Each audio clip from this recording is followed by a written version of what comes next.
What's up, founders and investors? Welcome back to Next Round Ready. I'm your host, Chris. Today we have very special guest, Andrew Chan from Atas Ventures. Welcome to the show. Awesome. Thanks for having me, Chris. So let's start off at the very beginning. Do you enjoy working in the VC world? Man, that's a loaded question. Something that no, I laugh about that. Something that, this is probably my first summer adventure. So a woman who worked at a corporate venture firm, and I was asking her for some advice on sort of how to build my career, what I should do next. She told me, a lot of people are gonna make you think this job is pretty easy. It's one of the hardest jobs in the world. And I kind of so to answer your question directly, like, look, I think venture is a great job. Enjoy is a strong word. Like, I think if you're in it because you're having a ton of fun, you're probably not doing this job correctly. You're not putting in the work for your founders and fulfilling those commitments. Um, I think it's a hard job. You have to make hard choices. Do I think it's a great job and one of the best jobs in the world? And do I feel like it's completely fulfilling 100%? Interesting answer. And I do think it's a difficulty, but I've heard from different investors about different aspects that are challenging. What about venture for you is the challenging part? Yeah, I mean, I think there's a lot. Like, first of all, I'm not the world's most social person, as you'll see over the next, half hour or so. And it's a very social job. It's very relationship driven. I think there's not always a right answer. Sometimes you can pass on things for all of the correct reasons to still be wrong. And there's a lot of luck that goes into it too. There's uncertainty. There are hard choices you have to make with founders. There are times you have to hurt friends. All of those make the job difficult, and it's the sort of thing that, if you're new to the industry, it seems very fun, very exciting for your early years, and then the longer you spend, the more that reality catches up with you. Yeah, I've heard that part too. That makes sense. Is there anything about it that you would change that you're like, man, I wish this part was different? Because I'll give you one example. One that I heard from an investor was about like the way code outreach works and how it's Yeah, just spammy. They want to change that because it's so much of it and it's nonstop. Like you never get a day off from code outreach. sure. Yeah, I mean, look, I think for that investor, I would tell them that they should AI automate their inbox a little bit more than they have. That's a skill issue. But generally, what for me, I changed, like, look, I think the industry's broken in general. That's why I'm in the process of building my own firm. I think that venture capitalists are following hype waves and finding beta when they should be looking for alpha. That's why you see all of these white guys from Stanford get funding while a bunch of really incredible businesses in the middle of the country or that don't look like that picture perfect Silicon Valley business don't get funded. I think that's the biggest problem in venture. It's not the sort of thing you change overnight, though. It's not like saying, oh, like people could like just stop sending cold outreach. It's a cultural shift within the ecosystem that's going to take years. Yeah, I agree that cultural aspect is very challenging because on one hand, the investors tell me, I don't care about what school you went to. It's not a big deal. But then you look at their portfolio companies and you realize like you've only invested in people that went to Harvard or Stanford or, those kind of schools or people that are, in certain spaces in the country. So I think it's a lot. It's very, very layered in that way. So what's your goal? What's your plan to really change the industry? I'm excited to learn more about this. Yeah, so I mean, at a high level, I think it's you have to show that a strategy that generates high returns or invests in substance over hype generates better returns for your limited partners, right? And I think you have to do that by building a firm.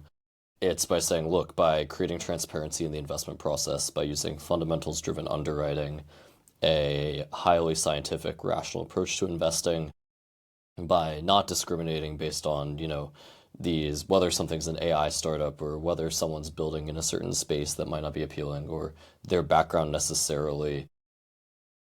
And by doing that transparently, so by, publishing your investment memos to your limited partners, providing a increased level into your financial transparency. What are you actually using your management fees for?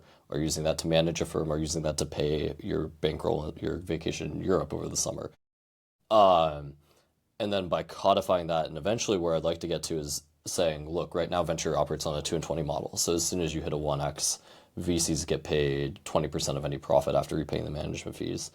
Um, I think that hurdle needs to be higher at a 1.5 or a 2x before you start making carry, and you incentivize that with premium carry on the back end. So by saying instead of 20, maybe you get 30 if you're over a 3x because you're actually performing effectively.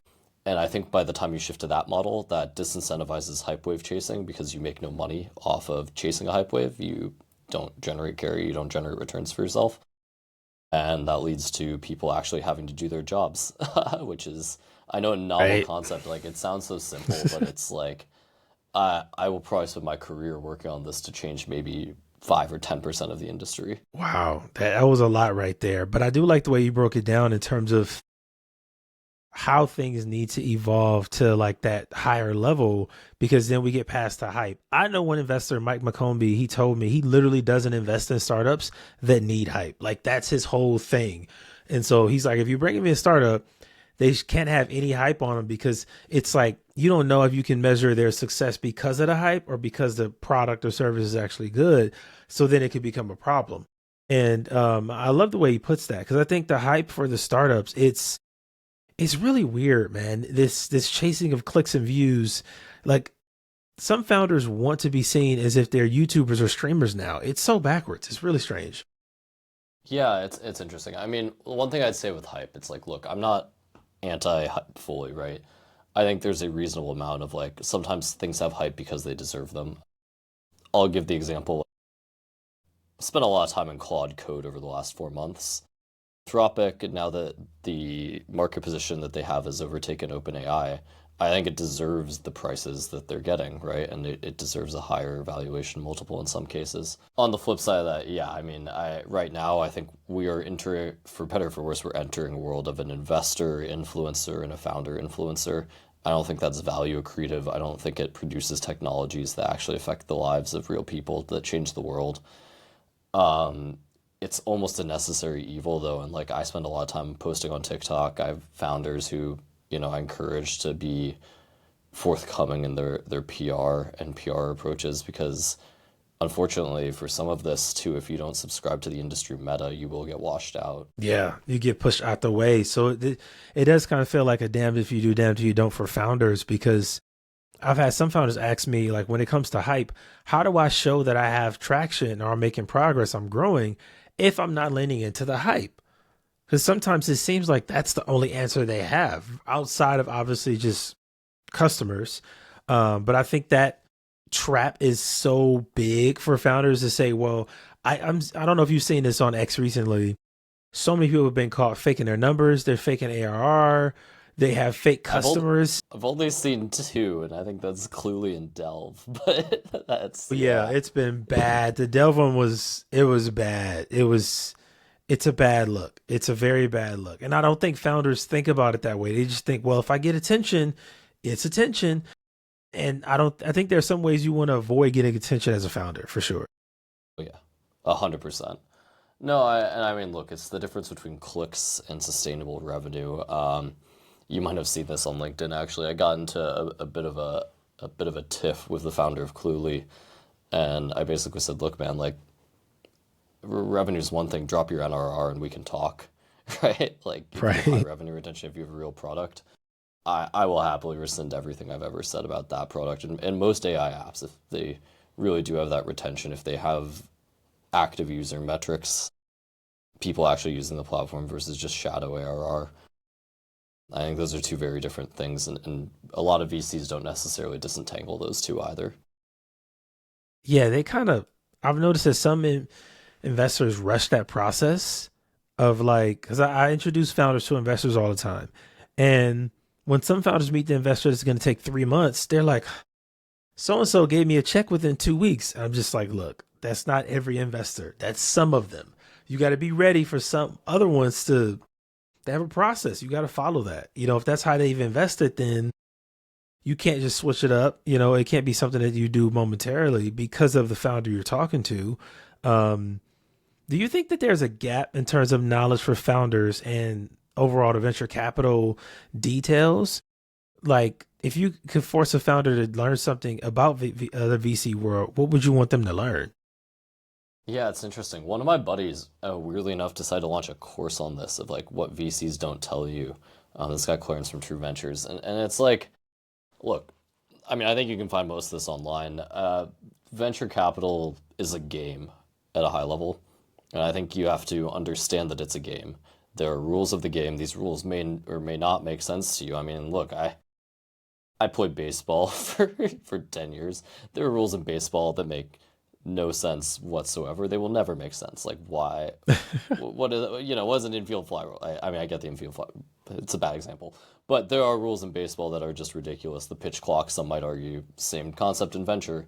There are things like when you are going out and you're saying, okay, yeah, you can't really cold outbound people. You really shouldn't be doing that. You have to go through a warm intro, or you have to have your pitch deck in a very certain order, or you can't put 50 slides in a deck. You can't put too much text here that are instant passes. And even when you interact with VCs, like you can't follow up the next day. You have to act a little uninterested in them, where it's all part of playing the game of venture. And it's not necessarily a reflection of your skill as a founder or your viability of a business. It's a reflection of, do you know how to play the rules or not? And that is an important metric people underwrite, and that many founders don't necessarily appreciate. The VCs underwrite is just the raw ability to play the game. That's interesting, man. A course on it. Did you tell them no because did you tell them don't do it because it's a course? Because I know everybody hates courses right I now. told them not to do a course. I mean, look, there's a free trial. You can download it. For me, it's I try to put all this on my TikTok for free, right? Like, I think this should be open knowledge that this is a game. That said, like Clarence's course is like $20. Like, I'm not gonna like fight him over doing that. Like, if the Okay, man, okay, the okay. man he's trying to recoup his recording costs. Like, and it's a well put together course. But like, that's the sort of thing where like, yeah, I mean, I think you can find all this online. Frankly speaking, you can figure out most of it by going to work at a startup for a year in San Francisco, and you probably will have a lot more lived experience there.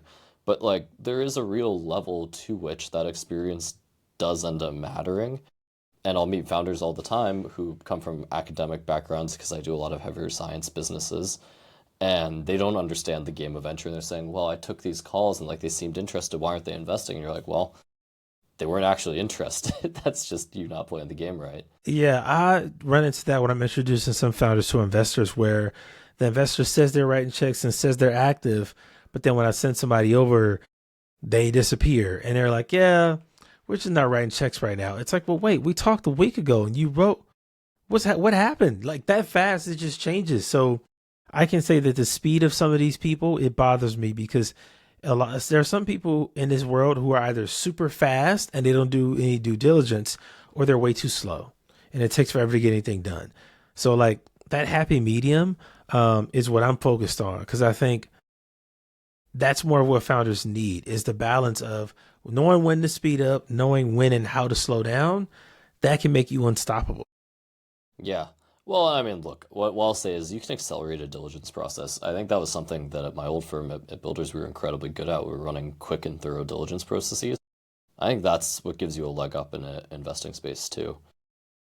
And I don't think enough people recognize, like, yeah, you can call 10 references, do a full technical diligence suite, and, actually run a proper market analysis within a couple days if you're doing your job right. Yeah, right. And that's Quick. like I see like Andreessen, I'll see some of the other funds get right because they've got the resources to do it. You don't even necessarily in the world of AI need those resources. Um, so I don't know, anyone who takes months to do diligence at this point, that's just a no for me on working with or co-investing.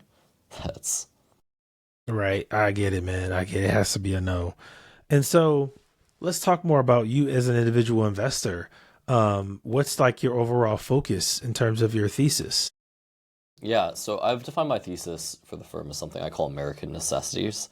And for me, that means real technologies that solve real problems for real people, with a specific vertical focus on applied robotics and what I would call complex AI. Although I do look at a little bit of synthetic biology, synthetic chemistry. So all things you'd basically call like hard tech, deep tech to some extent.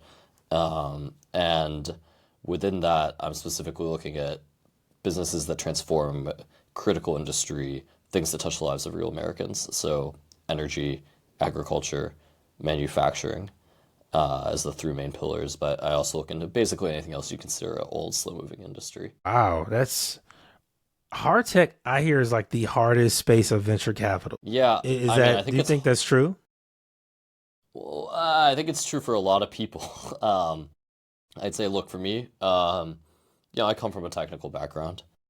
I think underwriting some of these businesses, like I can do my own critical design review on a robotics startup. I can do the AI reviews.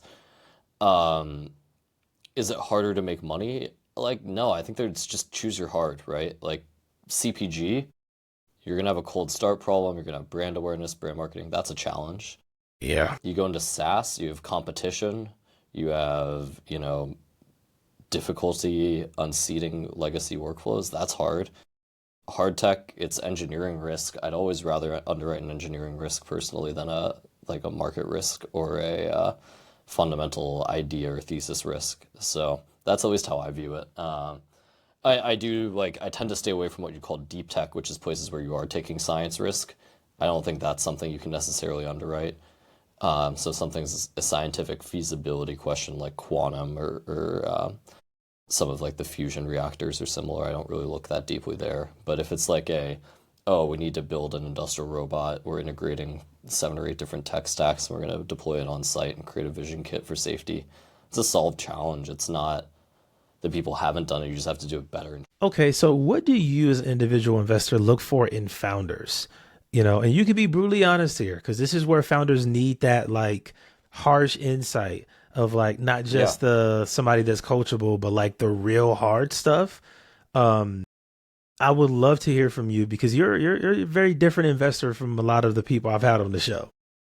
Yeah. I mean, look, at a high level, and this is a framework that I was taught very early in my venture career. You look for a CEO who's capable of fundraising, who's capable of hiring, and who's capable of defining and executing on a vision.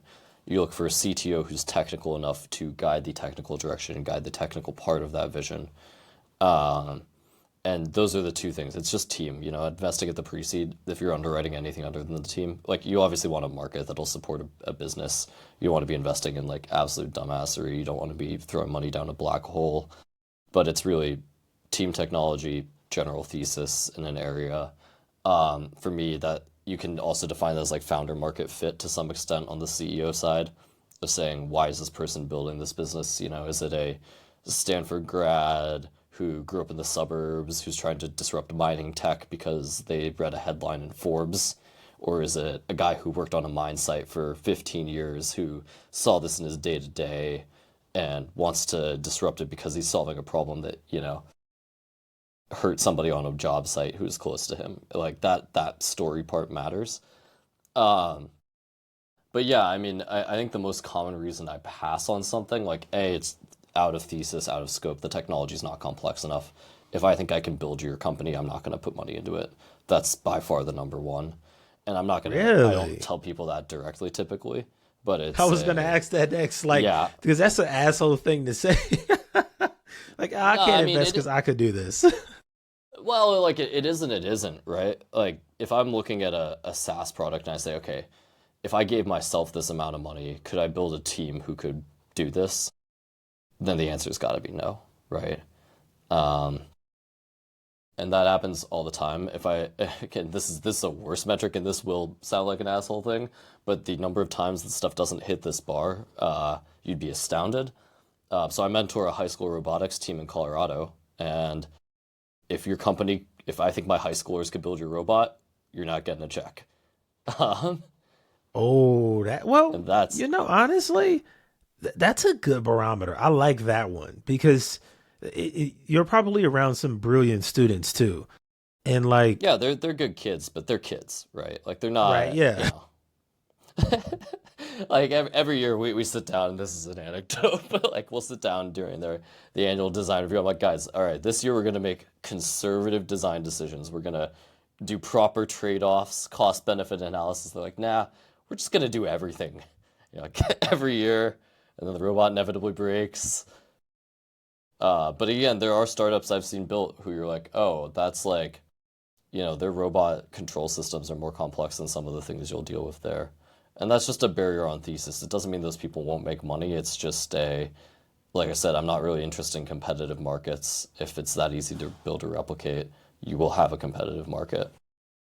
That makes sense. I think that's logical, especially now with AI. It seems like for the next, I would argue, probably year or two, a lot of the stuff that's built, it's going to be people trying to make that same thing before the creativity kind of expands in mass.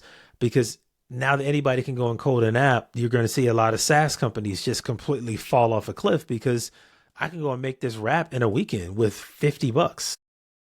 I mean, quite literally, man. A lot of people use granola for a note taker. I cloned one off GitHub and integrated it with my own Gmail, and now I've got granola at home. It's not like that took that long, right? Like that's an hour or two, and not everyone's going to do that. There will still be a place for enterprise software. There's a place for good branding, Yeah. but for me, it's just it becomes more of a consumer investment asset versus what it historically has been, which is once you build an enterprise product, there is serious defensibility at that point. And I just don't think that's true anymore. I totally agree. Totally agree. So it makes sense that you're in that kind of space. So I got to ask you a couple AI questions Yeah, yeah, because hit you're me with it. deeper in this space, right? Does AI scare you as an investor who you kind of get the ideas, you get to see the products? Is there any level at which AI scares you right now? I mean, it's an interesting question. I think you'd be foolish not to be afraid of some of the consequences of AI and what that could mean. Realistically, I also run a consulting business doing advisory for family offices and for a couple of other funds on AI. The party line that we hold is that AI right now is at about the equivalent of a dumb undergraduate student with unlimited time and unlimited access to the internet. Our suspicion is that given we're already hitting a plateau in model improvement, it'll reach about the point of a dumb graduate student. Now, if you think about it, there are a lot of jobs that you would trust a dumb graduate student to do. And when I say a lot of jobs, I mean, I think like, 30, 40% of your white collar work, you could probably trust a dumb graduate student with unlimited work and free time. It has its place. It has its place. As its place. And that's a significant amount of the workforce. The economic consequences of that are probably very real. It's a different type of technological revolution in many senses. On the flip side of that, there are things you can't trust it to do necessarily. Like I was using Claude Design over the weekend, and Claude Design, we were like 2 hours into a design session, it decided to delete all my files. Do I know why it decided to delete all my files? Absolutely not. But again, Pain. that's the sort of thing. Like every now and then, a dumb grad student will misread an email, and they're like, "Great, I'm deleting everything." uh, but it means there will be a place for human labor. It's just the workforce itself will be shaken. I don't know what the new jobs that will come out are. Every time you see jobs get disrupted, there are always new jobs and new classes that arise on the back end of that. I don't necessarily know what those are right now, and I think not knowing what those are is a scary concept, to say the least. Uh, That's where I agree. I do agree there because I think I keep seeing the CEO, oh my God, what's his name? Every 5 seconds, he's out there talking about AI is going to take away all the jobs.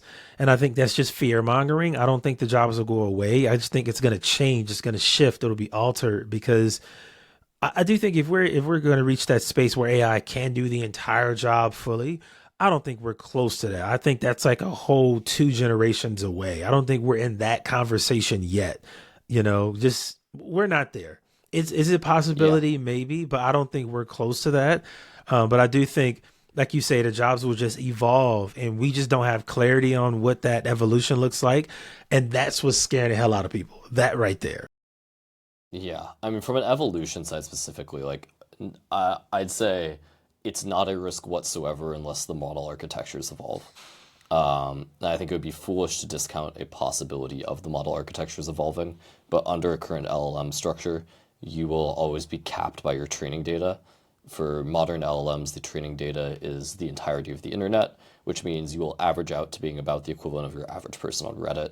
And Right. like I said, that's at optimal performance, and you can edge train it. You can get a little bit better at certain tasks, but like there will still be a place for humans for at least a while. And I'm not saying it's going to be forever. Like I think one thing people haven't necessarily priced in is what LLMs will do for the price of discovery and the acceleration of science loops. Um, I mean, as is, I think about the speed at which I iterate versus how I iterated before. And you can't imagine that people in academic labs aren't doing the same and moving much more quickly because of this tooling. Right? Um, Yeah.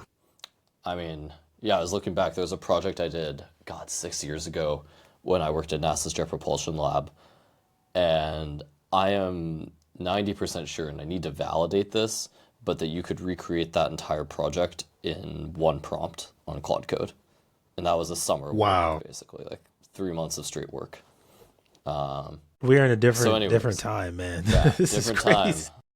but it is very real. Man, wow. I appreciate your insight on all of this stuff, man. See, I try to make these conversations a bit more interesting versus the regular, typical, you know, investor talk. I think it just gets a little boring and mundane and repetitive. I appreciate you indulging me and sharing your insight on this stuff, man. It's been very Yeah, of course, interesting. man.